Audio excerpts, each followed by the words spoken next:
Hola, buenas tardes a todas y todos. ¿Cómo están? Ahora nos vamos a ir presentando, vamos arrancando. Se sigue sumando gente. Mientras tanto, así les comento algunas normas de etiqueta virtual para que salga todo bien y nos escuchemos bien y demás. Eh, Mi nombre es Sebastián, ahí por ahí la van a ver a Vanessa. Sí, Hola. nosotros hoy vamos a dar la charla, vamos a hacerla así muy, muy concreta. Si vamos rápido, nos frenan o nos van anotando las preguntas, vamos usando el chat. Vamos, van ahí a las normas de etiqueta, sí, ya todos estamos Arrancamos directo. abiertos. Es así. Eh, la cámara, si la dejan encendida es mejor porque para nosotros significa que están ahí. El, eh, si lo estamos haciendo muy en volante, nos damos cuenta, si está bueno, nos damos cuenta. Entonces, para nosotros es una especie de mimo tener la cámara y ver con quién estamos hablando. Una cámara apagada significa que no estoy ahí, me fui al baño, estoy haciendo otra cosa, ¿no? Así que bueno, cuando puedan encender las cámaras, mejor. Si se hicieron la permanente, está todo bien, no pasa nada. Este, ahí está. Perfecto, bien. Grande Liliana, vamos, ahí va, me encanta. Entonces, cámara encendida, micrófono silenciado, porque a veces el micrófono mete ruidos que uno no escucha para sí mismo, pero que el resto escucha y entonces se entrecorta el audio de quien está exponiendo. Entonces, lo que hacemos es silenciar todos los micrófonos y cuando alguien quiere hacer una pregunta, habilita y después deshabilita. En muchos casos con la barra espaciadora, mientras la mantenés apretada, habilitas el micrófono, después soltás y se vuelve a deshabilitar.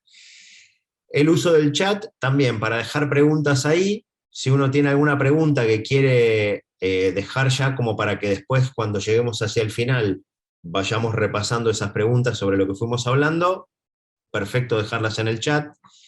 Y nada más, y cualquier cosa, obviamente si hay algo que nosotros, como estamos más vinculados al lado tecnológico y demás, se nos fue hablándolo y digamos, dijimos algo que quizás no se entiende bien, nos paran ahí y dicen, hey, hey, no se entiende. Pero bueno, la idea es que sea algo muy ameno y que sea también en algún momento un diálogo en el que podamos ir como viendo todo lo que se viene. Dicho Adelante. esto, normas de etiqueta, arrancamos. Breve repaso por la agenda. Claro. Buenísimo, vamos a arrancar hablando de, ahora nos presentamos Sebastián y yo. Hoy vamos a estar hablando de, primero, conceptualizar cuál es la diferencia entre digitalización y transformación digital. Después nos vamos a detener en lo que más nos apasiona, lo que es las tendencias de innovación y de digitalización, en este caso, obviamente, por este contexto y por este dominio aplicadas a la medicina. Y después vamos a cerrar con una breve reflexión y un caso práctico, de hecho, un caso de Harvard, acerca de transformación digital en las instituciones y empresas. Un caso muy sintético, tenemos una hora para todo este contenido, así que vamos a arrancar. Arranco presentándome. Yo soy Vanessa Silio, soy licenciada en sistemas, tengo un posgrado en innovación en el IAE y recientemente hice un programa de estrategias disruptivas de Harvard. Trabajo hace muchísimos años en tecnología, de hecho es mi formación, y siempre particularmente desde el lado del desarrollo de software.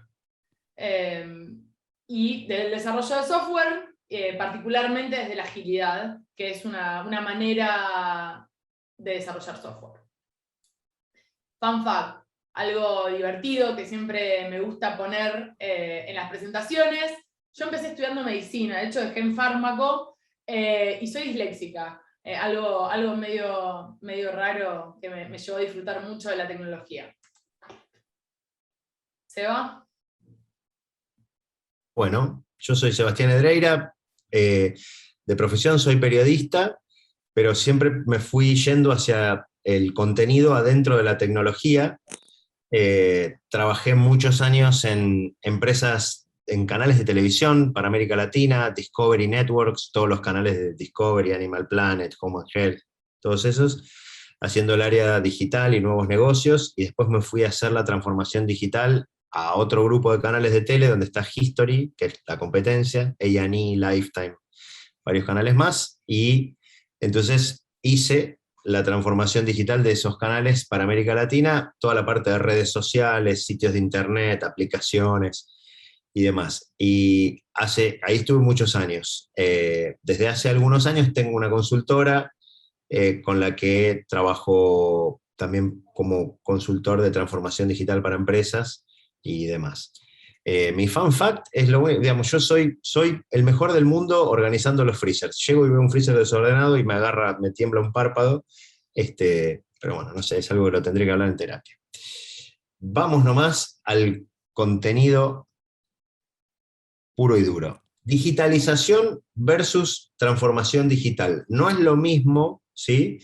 Y acá hay un ejemplo que tomamos, hay muchísimos, pero en el caso de la medicina, para hacerlo bien al grano, la ficha, digamos, la historia clínica, ¿no? Que originalmente era algo analógico, algo que se hacía en papel, ¿sí? Ocupaba grandes volúmenes en pues, los archivos, y era muy difícil de compartir. O sea, si un médico tenías que ir a la misma clínica para que o en el mismo hospital, entonces ahí se iba a buscar la historia clínica de un paciente, pero si vos ibas a otra clínica, a otro espacio, era más complejo, había que llevarse la historia clínica de un lugar a otro. La verdad es que si uno lo piensa así para atrás, wow, ¿no? Entonces, ¿qué pasó? ¿A qué fuimos? Fuimos a una historia clínica que está digitalizada, ¿sí? Vamos al siguiente slide, en donde lo que vemos es un soft que podría ser un Excel que está subido a un Drive, ¿no? Podría ser cualquier cosa, pero hay un soft que lo que hace es compartir inmediatamente con todos los médicos, con distintas instituciones, la historia clínica de un paciente, ¿sí? Eso es digitalización. O sea, algo que era analógico, lo hicimos digital. ¿Es transformación digital? No. Ni en pedo. Digamos, eso es solo digitalización. ¿A qué le llamamos transformación digital? Transformación digital es cuando adoptamos la tecnología como parte de los cimientos de lo que estamos haciendo. Y cuando cambiamos además la mentalidad, en lo que se llama el digital mindset, ¿no? Cuando uno piensa en digital. ¿Vieron ahora que vemos que los chicos, las nuevas generaciones, vieron esos videos famosos que hay nenitos que agarran una revista y ven la foto y le hacen con los deditos que quieren abrir como si fuera el iPad? Eso es porque ellos ya tienen un digital mindset. Ellos piensan así. Es como, un mindset es cuando entras a un baño oscuro y manoteas siempre a ver dónde está la llave de luz. Bueno, esto hace 200 años no pasaba, porque no había luz. Entonces, eso es se llama electricity lifestyle o electricity mindset, que es como vos ya estás en un mundo donde te manejas así. Entonces, a veces, cuando uno viene de otro mundo donde se maneja más analógico, tiene que pasar a otro mindset. ¿Qué ejemplos tenemos acá? Por ejemplo, los gadgets, ¿no? Los smartwatches que levantan un montón de información de una persona y están todo el tiempo actualizando la historia clínica, si se quiere, con datos, con tu ritmo cardíaco, tu saturación de la sangre, hasta con tu equilibrio, con tu balance, con tu temperatura corporal. Entonces sabemos si hay, por ejemplo, para tratamientos de fertilidad, ahora ya el reloj le está avisando incluso al médico que está tratando a esa persona para ver si es un momento fértil ¿no? Y tiene la temperatura y tiene los datos correctos. Entonces, esto lo que hace es cambiar la forma en la que veíamos algo que estaba plasmado sobre algo que ya pasó, la historia clínica anterior, y ahora es algo que está pasando en tiempo real, ¿sí? Esto es una de las cosas, además, que vamos a ver para adelante como más importantes. Y es más, hablando de tiempo real, digamos, lo que está pasando en tiempo real, tenemos un caso, por ejemplo, de que Vane le pasó ahora hace nada. Acá estoy. Les voy a contar, arrancamos con un caso concreto. Y un caso concreto que les conté, o sea que hace muchos años que hago tecnología y este caso particular viví esta implementación. En abril del 2021 la FDA aprobó este aparatito, que es el Q Health Test, que básicamente es un test de COVID en tiempo real casero. Hay muchos test de COVID caseros, sobre todo en Estados Unidos, y vi una implementación de esto a gran escala hace un mes. Hace un mes en Nueva York, una empresa determinada, de la cual soy parte desarrollando software, decidió volver a hacer un evento, volver a hacer un congreso. Y dijo, bueno, voy a meter 5.000 personas en Nueva York en el Javits Center. El evento fue realmente muy importante, se puede ver cobertura del evento, lo abrió el alcalde de Nueva York. Pasaron cosas muy emotivas, como por ejemplo hace un año ese Javits Center era, digamos, un centro de emergencia de COVID. Y esta experiencia nació de un digital mindset de, bueno, queremos volver a un congreso. ¿Cómo hacemos? Pero bueno, estamos en una pandemia. ¿Cómo lo podemos hacer de manera segura? Entonces, les voy a contar cómo se gestionó. Pero básicamente voy a decir cómo terminó esto. Llevaron 5.000 personas de distintos países, de 10 países diferentes a Nueva York. Cada una de esas personas cumplió 48 horas de aislamiento, y después a cada una de ellas tenía este aparatito. Cada una de esas personas estaba obligada, ¿no? Si eras parte de esto, a testearse entre las 6 y las 7 de la mañana. ¿Y qué pasaba con esa información? Y acá es donde empieza el digital mindset a formar parte de este juego.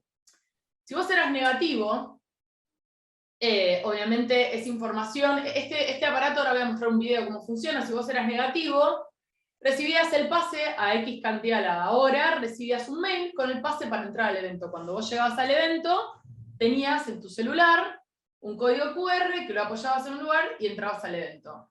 Si vos eras positivo, se activaba otro protocolo de manera automáticamente que estaba completamente sincronizado con los hoteles que estaban formando parte de este experimento. ¿Por qué arrancamos así? Porque no se buscó digitalizar la manera en la cual históricamente llevábamos adelante este tipo de eventos en este contexto particular, sino se dijo, bueno, a ver, ¿cómo hacemos? ¿Cómo empezamos a generar información? ¿Y cómo vamos a usar esa información en tiempo real para poder llevar a cabo esto? Les voy a mostrar un video cortito para empezar de cómo funciona este aparatito, que tal vez varios conocen. Es muy cortito. ¿Se escucha bien? La mano.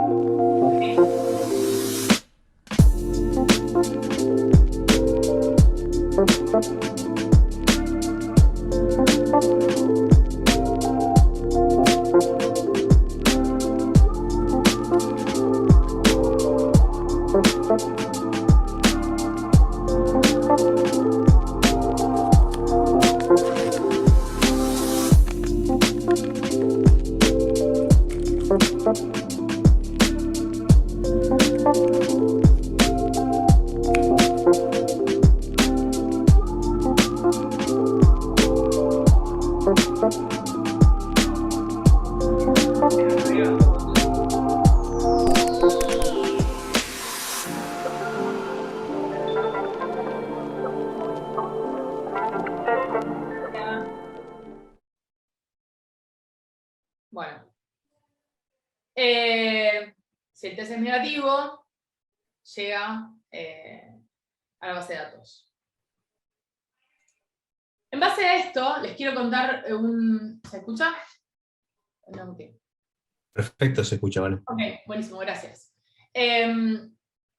Algo cortito de esta empresa. La idea de esta empresa, la empresa nació como un sistema de monitoreo de salud remoto. Esos cartuchos son intercambiables y ese cartucho que ustedes ven que se inserta, en este caso fue utilizado para hacer test de COVID, pero podría ser utilizado para hacer otro tipo de test. Es uno de los casos más exitosos actuales de laboratorio en casa. Esta empresa hace 2 meses salió a la bolsa. Y vamos a empezar a hablar un poco de tendencias. ¿Algo para agregar, Seba? No, creo que el caso habla por sí solo. Ahora Vamos lo que a vamos a ver Dale. son tendencias, ¿sí? Esto es como lo último que está. Algunas son, no es que ya esto es nuevo, pero sí que está creciendo a un volumen importante y por eso es una tendencia que ya es irreversible. Y después hay algunas que son un poquito más incipientes, pero que está bueno visualizarlas porque traen de la mano una era bastante nueva con lo que viene, ¿no? Dale nomás. Arranco. Primero voy a hablar de la telemedicina. Claramente la telemedicina es algo que ya se está usando, que 2 equipos de trabajo, obviamente en este contexto y en este dominio, médicos hagan una junta médica por Skype o por Zoom o por Google Meet, no es algo nuevo. ¿Dónde está la innovación en telemedicina? Con el tema de la pandemia, esto se empezó a utilizar de otra manera. De otra manera es para los médicos no solo hablar entre sí, el personal de salud no solo hablar entre sí, sino comunicarse y realizar ciertas consultas con los pacientes por un tema de practicidad y por un tema de aislamiento. ¿Dónde está la novedad? Es que hay muchas empresas como Telehealth, la que más adelante vamos a hablar, pero Amazon Care, por ejemplo, están empezando a utilizar su digital mindset, su manera de hacer negocios aplicada a la medicina. ¿Y esto qué implica? Lo interesante de este modelo de negocio es que hay esto que se escucha todo el tiempo. Hay una startup digital que hizo una aplicación y que está juntando capitales y busca salida en la bolsa como modelo de negocio. Bueno, esto está pasando en la telemedicina. Entonces, más allá de Amazon Care, que ahí les traigo un extracto de un video, y más allá de los usos que ya tenía la telemedicina y de los usos que empezamos a descubrir, como la aplicación de algunas prepagas para atención primaria, estas empresas están empezando a usar la metodología para probar, mejorar el servicio y venderlo como servicio, como producto. Y además, el hecho de estar productizando la manera que utilizan la telemedicina, le están aplicando otros valores alrededor. Cuando digo otros valores, por ejemplo,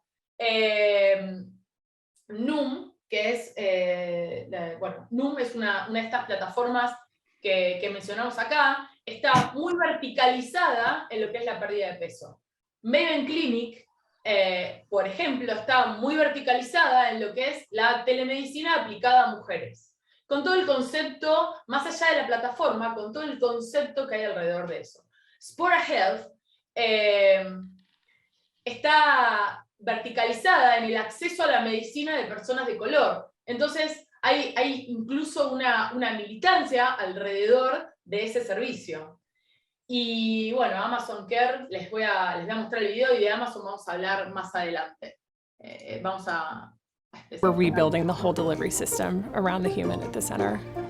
You just open the app, and from there you can do a text chat with a nurse or a virtual care visit with a provider. If we can't meet your needs in that virtual environment, we bring the healthcare system to you. When I came home from the hospital, I was in pain, but I was also by myself. You can just pick up the phone and have a conversation one-on-one on my sofa in my flannel pajamas. It allowed me to have peace of mind in a time where I was really scared. To be able to meet them back in their home gives them the power back in medicine. Básicamente salió en inglés el video. Hay muchos de estos videos son bastante nuevos y algunos no los conseguimos sin texto. Pero básicamente lo que muestra es la plataforma de Amazon Care. Repito, vamos a hablar un poquito más adelante de este caso. Cómo usa la telemedicina como punto de partida o como para empezar a juntar datos acerca de cierto paciente. Sigo y después retomamos con esto. We're rebuilding the whole delivery system around the human at the center. A ver si puedo pasar al próximo. Laboratorio en casa. Como les conté, el caso con el que abrimos de Q Health, el objetivo de esto es el monitoreo y el testeo integrado en nuestras vidas. ¿Para qué? Monitoreo, testeo integrado en nuestras vidas generan datos. Generan datos, podemos tener acciones predictivas. Podemos, lo que se dice early screening, podemos tener data y a partir de la data se le puede aplicar algoritmos de inteligencia artificial y poder sacar algunas conclusiones. Además del Q Health, que es el aparatito que les mostré, les quería mostrar este aparatito que no solamente se enfoca en el hardware. Nosotros cuando decimos hardware es el dispositivo físico, ¿no? El teléfono tiene lo que es el dispositivo físico con todas sus características y además tiene el software que completa toda esa experiencia, que es la diferencia entre lo que ofrece Apple y lo que ofrece Android.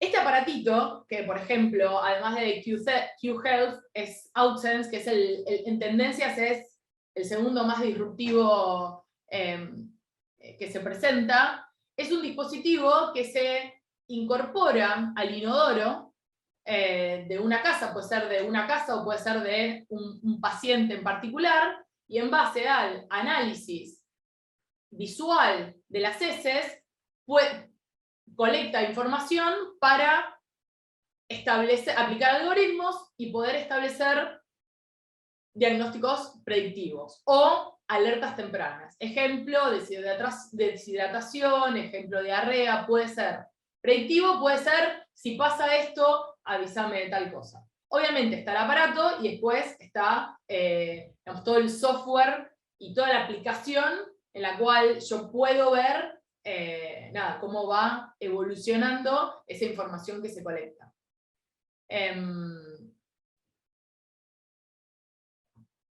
Paso, no quiero spoilear los próximos y quiero ser respetuosa del tiempo.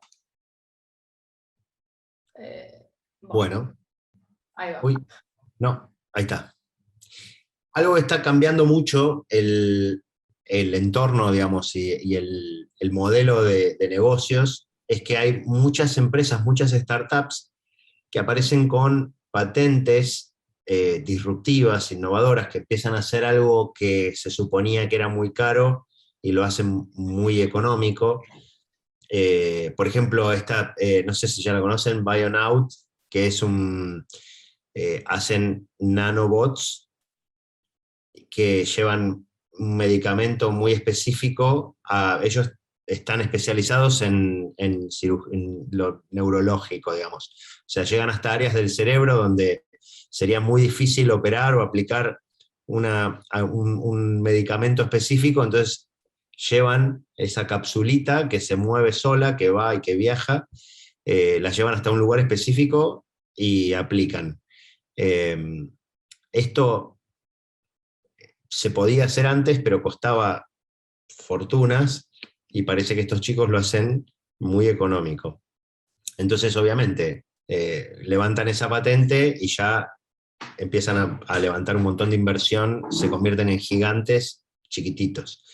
Así están apareciendo un montón, pero un montón de startups que están llevando distintas patentes desde generación de órganos. Bueno, nada, hay cantidades con las que yo no me meto ahora porque no es mi área, pero sí que ellos son los que empiezan a romper el mercado en el sentido de innovar, y cosas que eran muy caras, que estaban desarrollando universidades y grandes laboratorios, resulta que viene una pequeña startup y lo hace barato, ¿no?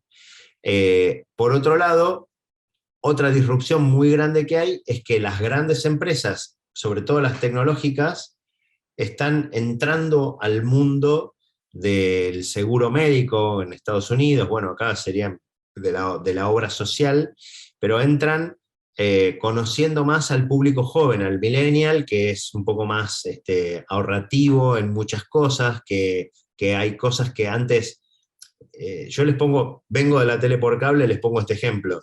Digamos, antes la gente pagaba todo un paquete de 100 canales y veía 6, 10. Y el resto, bueno, los pagaba porque vienen así. Los millennials, los chicos de ahora, no lo ven tan así. Dice, loco, si yo no lo veo, no los voy a pagar. Pago los que veo. Pago Netflix, veo Netflix. Pago Disney Plus, veo Disney Plus. Esto, lo que busca Amazon, que entre paréntesis tiene un servicio también de televisión y de entretenimiento, por ejemplo, es darte el paquete con lo que vos vas a usar.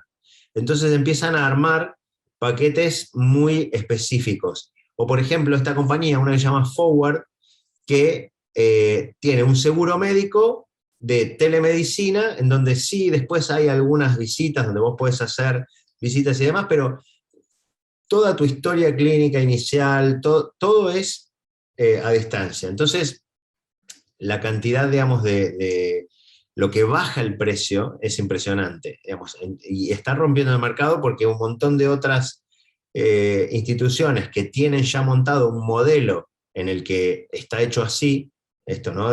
Imagínense que, no sé, el modelo de OSDE, ¿no? Que es, bueno, tenés que atender a un paciente en 15 minutos y tiene que entrar otro, y entonces hay como una presión, porque es un modelo que funciona así. Entonces viene otro que rompe ese mercado, rompe ese modelo, y salta todo por el aire, ¿no? Porque hay una industria detrás. Entonces, lo que está ocurriendo es esto, que hay pequeñas empresas, startups, que están sacando patentes disruptivas, sobre todo para los laboratorios, y grandes empresas que empiezan a romper el mercado porque entran con todo, a Amazon no le importa nada ponerse en contra a una de seguro médico, digamos, como, bueno, a Google tampoco le importa, ¿no? Ya lo vamos a ver todo eso, ahora es lo que viene después de esto. Vamos con la que sigue, realidad virtual. Hay un uso que se le está dando muy interesante a la realidad virtual para el tratamiento de enfermedades de carácter mental, sobre todo para tratar las emociones. Están trabajando mucho con el ejército en Estados Unidos para trabajar con la gente que vuelve traumatizada de situaciones de guerra, entonces en realidad virtual se vuelven a meter en como que van tratando de manejar emocionalmente lo que vivieron en situaciones de combate. A partir de eso se fueron dando una serie de pruebas muy exitosas con el manejo de las emociones dentro de la realidad virtual. Es como un lugar seguro en donde uno puede experimentar. Entonces, todos los que tienen desórdenes emocionales son, digamos, como grandes consumidores de la realidad virtual. También ocurre algo con el manejo del dolor en pacientes con ciertas rehabilitaciones, que cuando están conectados a la realidad virtual es como si se disociaran del cuerpo físico, y entonces aparentemente no sé si es que lo experimentan, pero digamos, no muestran las mismas reacciones al dolor que cuando están en la realidad real, digamos, ¿no? Entonces ahí hay algo fuerte, pero también están empezando a usarlo para dos cosas más allá del paciente, que es entrenamiento para cirujanos, y además están haciendo unas guías en tiempo real que parece que esto es como la próxima, wow, es como estás operando y yo te estoy guiando con realidad virtual desde Canadá, ¿no? Y estoy viendo y estamos, y yo te voy llevando y te voy diciendo es por acá, es por acá, es por acá, en un entorno de realidad virtual con tu casco y con el paciente ahí.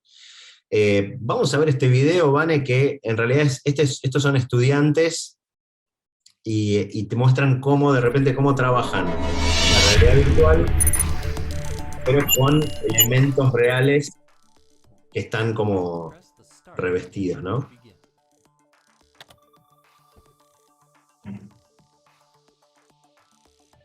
Entonces, si se ve, vamos a pantalla completa, ¿vale? Si se puede. Ahí está.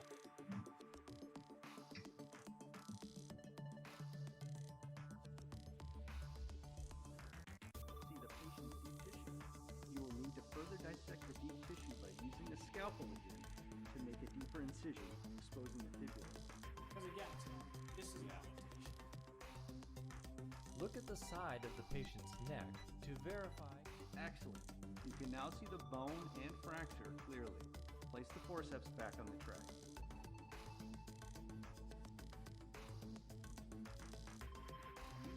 Bueno, la idea Pull the trigger when you have the screwdriver. está, es clarísimo. Aparentemente ya lo están usando varias universidades y esto parece que no solamente mejora la calidad de lo que están aprendiendo los estudiantes, sino que además tiene un nivel de engagement, de adhesión, digamos, mucho más alto, ¿no? Porque es divertido, es como, en vez de tener un muñeco, está el muñeco, pero lo que haces con un software es revestirlo, digamos, de algo real que está ahí, de una persona que está viva, que hay movimiento, hay un quirófano, hay un entorno, en vez de estar. Entonces, como que cambia mucho la situación. Es todo visual.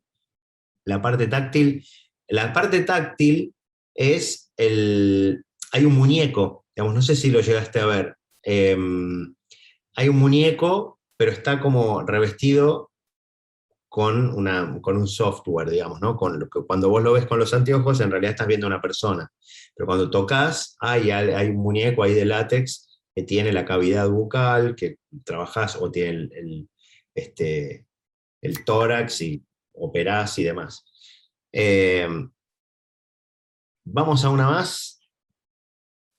Los sensores del tacto. Bueno, después vamos a hablar de eso. Hacia el cierre. Sí. Es realidad aumentada, pero complementada. O sea, la realidad aumentada complementada es cuando vos no solamente tenés, o sea, lo que vos ves, sino que también tenés un complemento de, ¿cómo se llama? Un complemento de algo físico, no solo el tacto, sino el tema de la resistencia, sino el tema de las temperaturas y demás. Digamos, estas tecnologías vienen mucho de la ingeniería, ¿no? Entonces, bueno, cuando, por ejemplo, vos querías reparar un auto, hacer lo mismo, pero con un auto, está bien, no tenías que tener todo el auto, pero no te sirve solamente, digamos, tener algo que no te ofrece resistencia, que no te ofrece temperatura, digamos, hay un montón de otros complementos que no se tienen. Y la realidad es, a ver, esto es una tendencia para achicar cierta brecha, no es el 100% de un entrenamiento, se sobreentiende, digamos, para otra vez la experiencia, y está el caso real.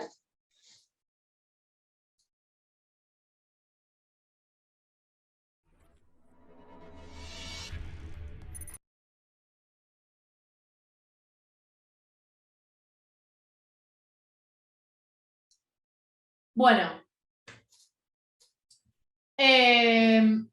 Sensores más inteligencia artificial, diagnóstico remoto. Esto es súper controversial, y acá también, ahora en un par antes de cerrar, vamos a cerrar esta etapa de tendencias, hablando de las grandes tecnologías. ¿De qué se trata esto? Actualmente hay más de 1000 sensores, lo busqué porque no lo podía creer, hay más de 1000 sensores portátiles en el mercado. Esto incluye desde los relojitos, que son muy bonitos, pero tienen la captación de ciertos valores biométricos, a sensores más complejos, como los sensores de insulina que están implantados, o implantes cocleares y demás. O sea, actualmente en el mercado hay un montón de sensores que van juntando información en tiempo real. Entonces, como les decía al principio, si esa información con algoritmos predictivos, la idea es que puedan detectar cambios antes de sentir los síntomas. Entonces,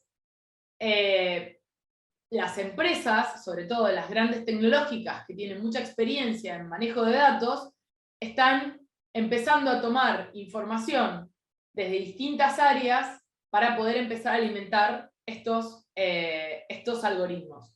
¿De qué estoy hablando? Voy a bajarlo a la tierra. Si yo ¿dónde está la predicción? Si yo tengo una persona monitoreada el 100% del tiempo, y al mismo tiempo a esa persona yo tengo un servicio de salud, el cual yo sé que esa persona consultó por tal cosa, tenía tal cosa, yo le di tal tratamiento y respondió ese tratamiento, y yo la tengo monitoreada, entonces yo con un algoritmo puedo volver para atrás. Eso es lo que... Eso es cómo se alimenta esto de los sensores más la inteligencia artificial, diagnóstico remoto.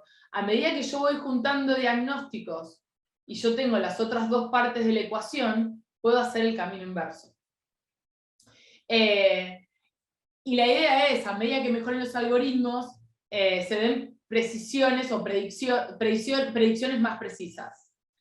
¿Por qué? Porque la idea de la inteligencia artificial, no me quiero ahondar mucho en eso porque me gusta muchísimo, y Big Data, que es esto de, bueno, tenemos grandes volúmenes de datos, ¿qué hacemos con esos datos? Bueno, le aplicamos inteligencia artificial y hacemos algo, es que puedan, esos algoritmos están aprendiendo todo el tiempo, pero están aprendiendo, un médico aprende de la cantidad de horas que tiene de clínica. Bueno, estos algoritmos aprenden todo el tiempo de todos estos sensores y de todas estas consultas.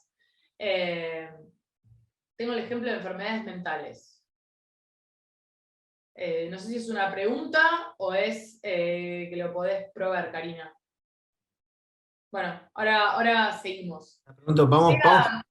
Sí. Avancemos y después creo que esta es una para charlarla más hacia el final. Sí. Sí, voy a mostrar, está bueno, trajimos videos muy cortitos para ejemplificar estos casos. Videos muy cortitos. What if networks, clinicians, and payers could turn fewer readmissions into a higher level of care for all? And what if drug companies could more dramatically demonstrate the physiological impact and value of pharmaceuticals? Voy a volver a ponerlo, perdón, pero lo pusimos en español antes de... What if patients suffering from heart failure, COPD, chronic pain, or cancer could spend less time in hospitals and more time feeling confident and cared for at home? What if networks, clinicians, and payers could turn fewer readmissions into a higher level of care for all? And what if drug companies could more dramatically demonstrate the physiological impact and value of pharmacotherapy candidates? Bioformus is a fast-growing global leader in digital therapeutics that powers personalized predictive care. Enabled by machine learning and deep neural networks, its BioVitals platform provides actionable insights in real time to help clinicians predict and prevent serious medical events in chronic patients. Videos súper cortos ejemplificativos. O sea, quiero volver a esto. La idea de este seminario de webinar es que sea algo donde podamos mover una llama. A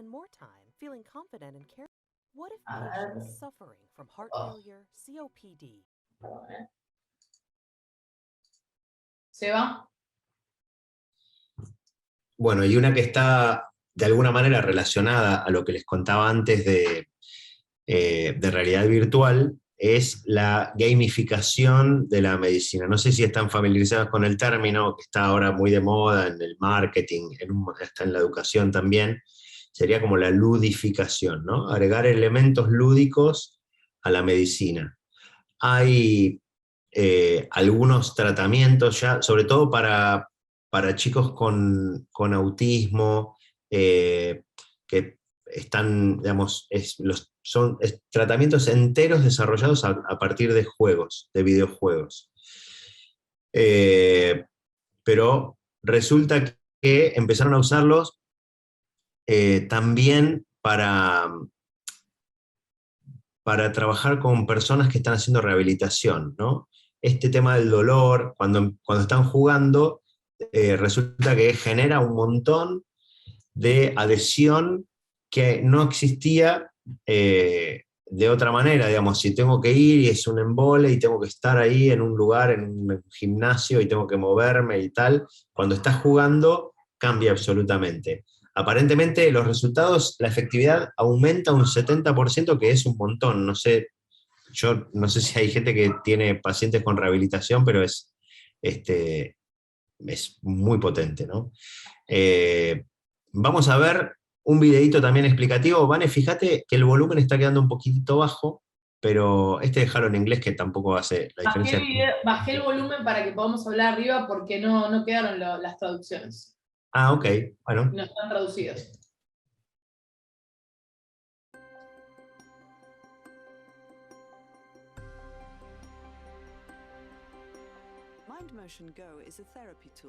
El fondo del hospital no es el del hospital de clínicas, pero and to help increase their rehabilitation dose.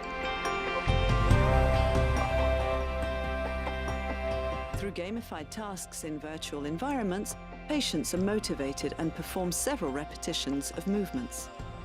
These fun and engaging activities encourage patients to play longer. MindMotion Go is intuitive and easy to set up.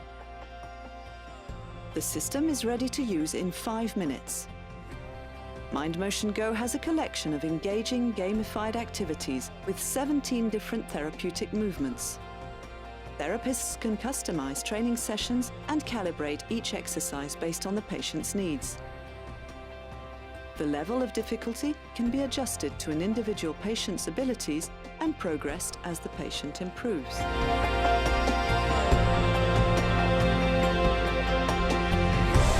While exercising with MindMotion Go, patients receive audio and visual feedback, as well as real-time compensatory detection.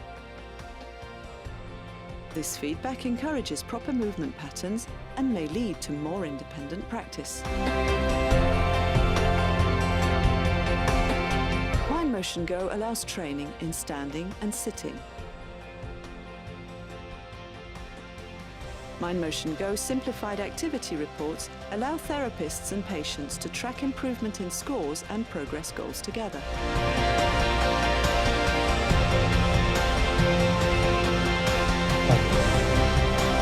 Básicamente, lo que funciona es esto, ¿no? Ahí está. Un sistema en el que el usuario va teniendo feedback todo el tiempo positivo, que lo alienta a seguir, ¿no? Y también hay un feedback desde el lado del tratamiento, porque también está captando cuáles son los avances que hubo semana contra semana, día contra día. Con lo cual, también eso lo pone, digamos, en una necesidad de mejorar y de superarse, que probablemente, si no está la parte lúdica, se vuelve como mucho más aburrido, mucho más desmotivante y demás. Hay varias empresas. Akili, yo después se las dejo para que revisen un poquito. Akili es una de las que trabaja más con chicos, con cuestiones más con autismo y demás. Hay otras más, hay un montón, si ustedes empiezan a buscar van a encontrar 1000. Pero después MindMaze es la que trabaja es la que hacen esto, que trabaja con adultos mayores, con rehabilitación y demás. Bueno, hasta acá vimos como un montón de tendencias. No sé si creo que ahora vamos a ver las Big Techs. Big Techs son las grandes de la tecnología. ¿Sí? Pasémosla, Vane, vamos directo al hueso. Acá. ¿Se me escucha? ¿Se me escucha? Sí, perfectamente. Buenísimo. Vamos a ir al hueso por the sake of time, por el tiempo. A ver, yendo un poco más a lo profundo. Les mostramos hasta acá hicimos como un pasaje en algunos tópicos con algunas empresas. Esto que yo les contaba al principio cuando empezamos a hablar, que para mí la gran disrupción que hay en medicina es la manera en la cual estos temas se están tratando en lo que es la transformación digital, yo tengo una idea, la encaro con un digital mindset, hago un prototipo que nosotros en tecnología le decimos MVP, que es el Minimum Valuable Product, lo tiro al mercado, empiezo a juntar plata, es un modelo muy americano, que empezamos a escuchar, levantó tantos millones y salió a la bolsa. se empezó a dar mucho. Y en el mundo de la tecnología actualmente están las startups que hacen esto, son pequeñas empresas súper atomizadas con ideas particulares que buscan juntar plata y luego salir a la bolsa y hacer una gran disrupción, como el aparatito este que lo logró, pero también en el negocio de la medicina, sobre todo impulsado por la pandemia del COVID-19, las tecnológicas, las grandes tecnológicas, empezaron a meterse desde lo que cada una de ellas sabe hacer bien. Y desde lo que cada una sabe hacer bien, empezaron a crecer. Y acá tomé 4 ejemplos nada más. Y voy a tratar de resumirlo. Si alguno de ustedes está familiarizado con el caso de Amazon, desde que se fundó, y en cada paso que da, yo soy una apasionada de la historia de Amazon, porque Amazon es mucho más grande, sobre todo para quienes estamos en tecnología, lo vemos, pero cada cosa que hace está enfocada al cliente, y pone al cliente en el centro. Incluso aunque tenga que tomar decisiones que no sean del todo favorables para su cliente o del todo favorables para otros jugadores. Entonces, en el momento en el cual empezó a vender libros, puso al lector en el centro y empezó a tomar ciertas decisiones que eran favorables para ese lector. Y después se empezó a expandir a partir de eso. Dijo, bueno, libros, necesito comercializarlos a los libros. Y así se metió en el mundo del e-commerce. Cuando se metió en el mundo del e-commerce, a medida que fue creciendo, dijo, yo necesito esto tenerlo en la nube, necesito servidores. Y hoy en día, para quienes no conocen, AWS, que es Amazon Web Service, es la plataforma de servidores más grande del mundo, que dejó atrás una plataforma bastante con una arquitectura muy compleja. Y de golpe, en algún momento dijo, bueno, a ver, pero la gente, yo veo que hay un montón de farmacias, pero esto que yo sé distribuir muy bien, y la gente me puede comprar. Bueno, buenísimo. ¿Y qué pasa si empiezo a vender medicamentos y medicamentos genéricos? Y así se empezó a meter en este nuevo mundo. ¿Y cómo se empezó a meter en este nuevo mundo? Poniendo al paciente en el medio. Y dice, bueno, a ver, mi paciente, cliente, ¿qué necesita? Bueno, hay un universo de pacientes que está dispuesto a pagar, aparte de su seguro social. Estamos hablando de que esto empezó en Estados Unidos, y obviamente no lo hizo distribuido, lo empezaron probando y actualmente está en 23 estados. Hay cierto tipo de pacientes que está dispuesto a pagar por lo que cada día en el mundo globalizado se paga más, que es el tiempo. Entonces, para algunas cosas necesita ganar tiempo. Entonces, ¿qué hace? Empezó vendiendo esto que les mostré acerca de la telemedicina. Y una vez que yo entro en el mundo de la telemedicina, puedo entrar a través de pacientes esporádicos o puedo entrar a través de pacientes que tienen una enfermedad crónica. Y todo eso va generando datos. Datos y datos y datos. Y toda esa gente que necesita. Bueno, esa gente necesita poder comprar los medicamentos. Bueno, pero ¿y qué pasa si yo me meto en el mundo de empezar a generar la distribución de esos medicamentos? ¿Y qué pasa si me asocio con alguna farma y empiezo a hacer ciertos medicamentos de venta genérica, pero solamente, digamos, con la marca de Amazon, que es una marca que crece en el mundo? ¿Y qué pasa si toda esa información diagnóstica yo la comparto con General Electric, que son los que hacen estos grandes equipamientos médicos? Y así Amazon se va expandiendo a partir de una vertical, usando todos los servicios, en inglés le decimos leverage, apalancándose en todo lo que sabe hacer, pero aplicado al mundo de la medicina. ¿Qué pasa con Google? Google, ¿qué sabe hacer? Toda su vida supo manejar datos, almacenar los datos. Hay un montón de conceptos que tienen que ver con datos, que son data lakes. Esto en el curso obviamente lo vemos súper en profundidad, ¿no? Pero todo lo que es la Big Data, Data Lakes, bueno, juntamos datos a través del buscador. ¿Qué busca la gente? ¿Cómo empieza a explotar esos datos? Bueno, por ejemplo, actualmente hay un servicio que ofrece Google que dice, bueno, a ver, en tal lugar del mundo hay mucha gente que está empezando a buscar síntomas compatibles con la fiebre amarilla. Entonces podríamos inferir, entonces, una alerta temprana. O, por ejemplo, en tal lugar del mundo estamos colectando datos de los distintos wearables que tenemos, de los relojes, de esto, del otro. Bueno, hay un montón, Google se está asociando con universidades para precisamente empezar a mejorar los algoritmos y la inteligencia artificial alrededor de esos datos que se van colectando. ¿Qué pasa con Apple? Apple es todo alrededor de la experiencia. La experiencia, quien escuche cualquier discurso de Jeff Bezos, habla de la experiencia del usuario. Jeff Bezos está obsesionado con la calidad, está obsesionado con las letras, con las imágenes, con lo bello de sus aparatos, y obviamente desarrolló una experiencia importante desarrollando los aparatitos. Entonces,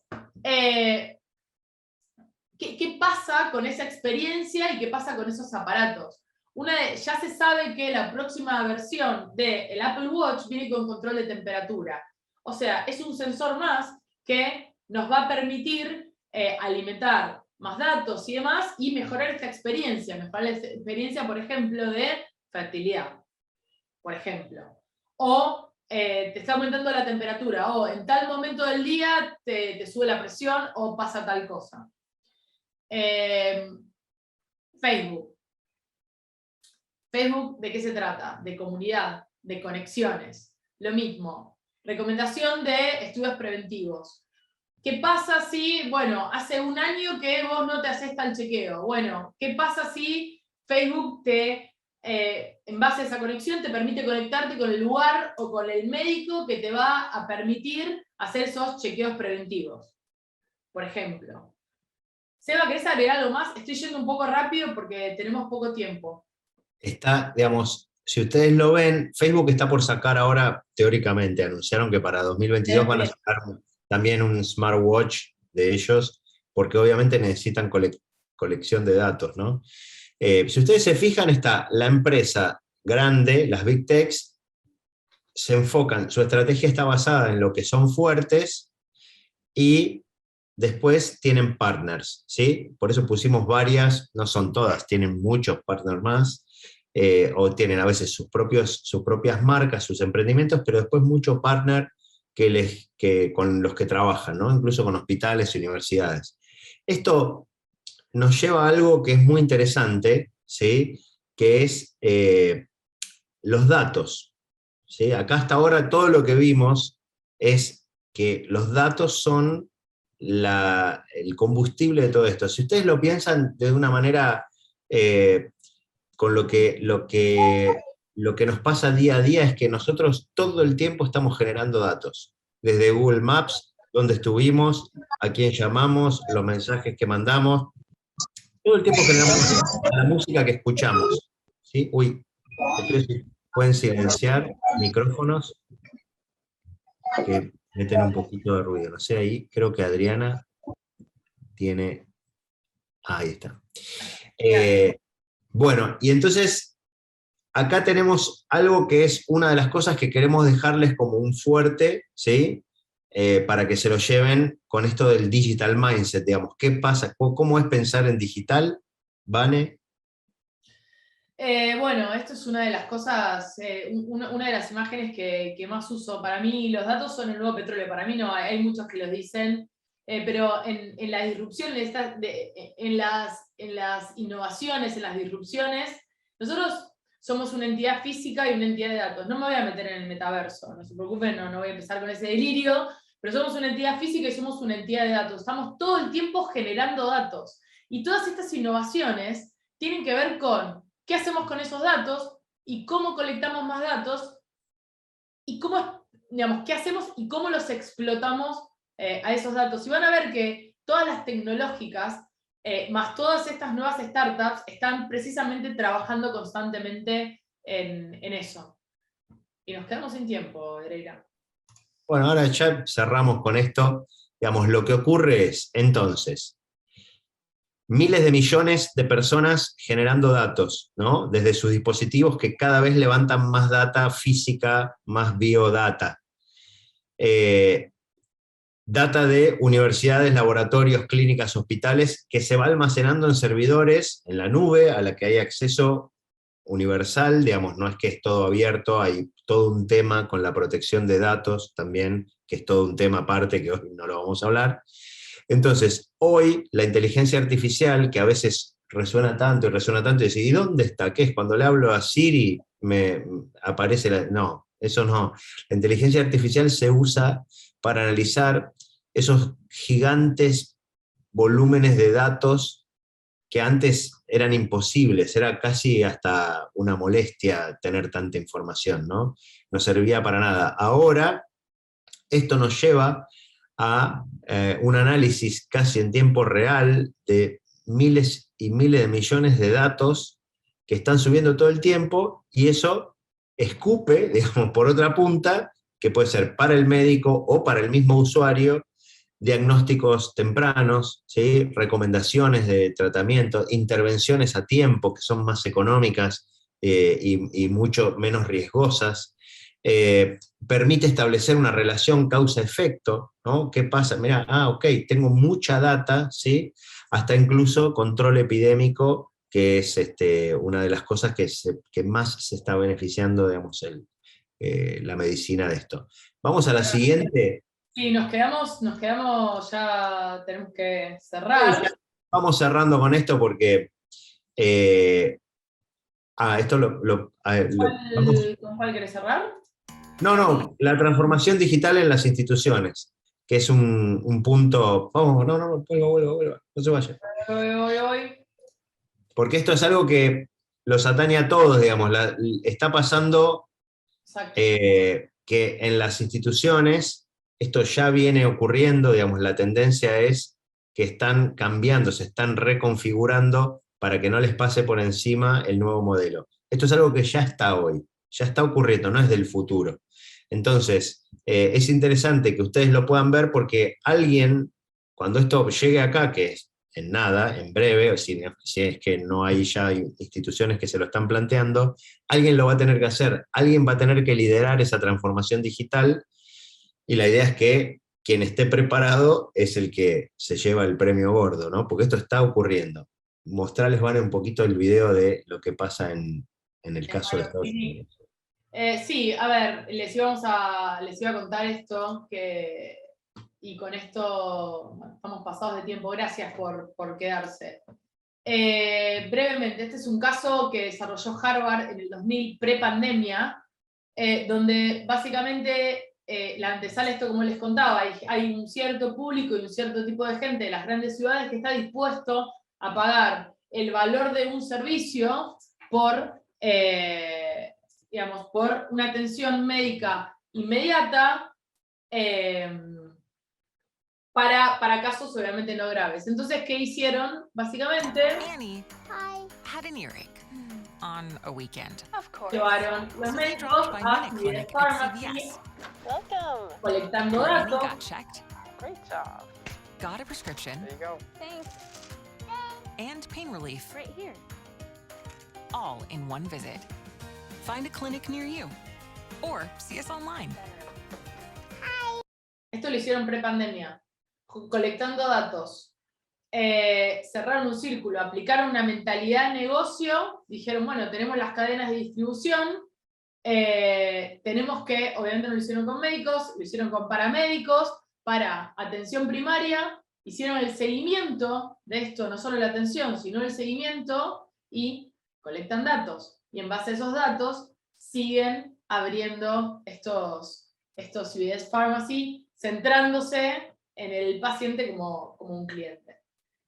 CVS es como un Pharmacity, digamos, que están en todos lados, están por todos lados. Entonces es como cerrar, digamos, ese ciclo, ¿no? De poner médicos casi en todas las esquinas, y eso lo hace, qué sé yo, suponete que lo hace la suizo-argentina, qué sé yo, que hace un acuerdo con Pharmacity y pone los médicos, entonces vos tenés el plan, o el hospital italiano, entonces tenés el plan del italiano y tenés los médicos ahí, en vez de tener que ir a un lugar, al hospital en sí.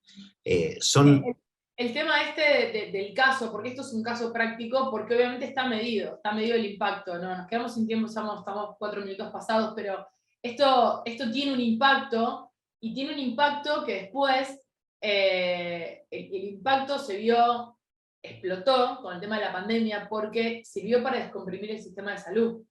El sistema de salud que realmente, esto que empezó como una disrupción, como lo veíamos como un negocio, después este servicio lo terminó contratando el Estado. En Nueva York, por ejemplo, este servicio yo voy como turista, lo consumo, me tomo mi pasaporte y por mí lo paga el Estado. Por ejemplo, porque tienen que descomprimir algo mucho más grande. Y eso ya estaba hecho al momento que llegó la pandemia. En el curso nosotros obviamente hacemos todo el desarrollo del caso, con números, y nos extendemos muchísimo más. Pero bueno.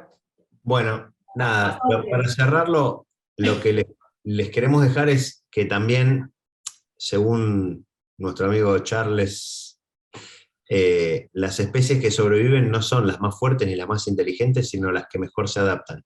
Entonces, si hay, por ejemplo, hay una tendencia que es que el médico que funciona como gestor de los laboratorios va camino a la inexistencia, porque los laboratorios ya se están apropiando, digamos, hasta casi del diagnóstico, ¿no?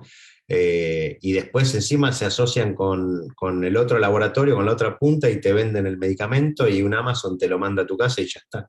Es como que hay que adaptarse a lo que está ocurriendo y entender, bueno, por dónde circula, ¿no?, toda la tendencia y todo lo nuevo.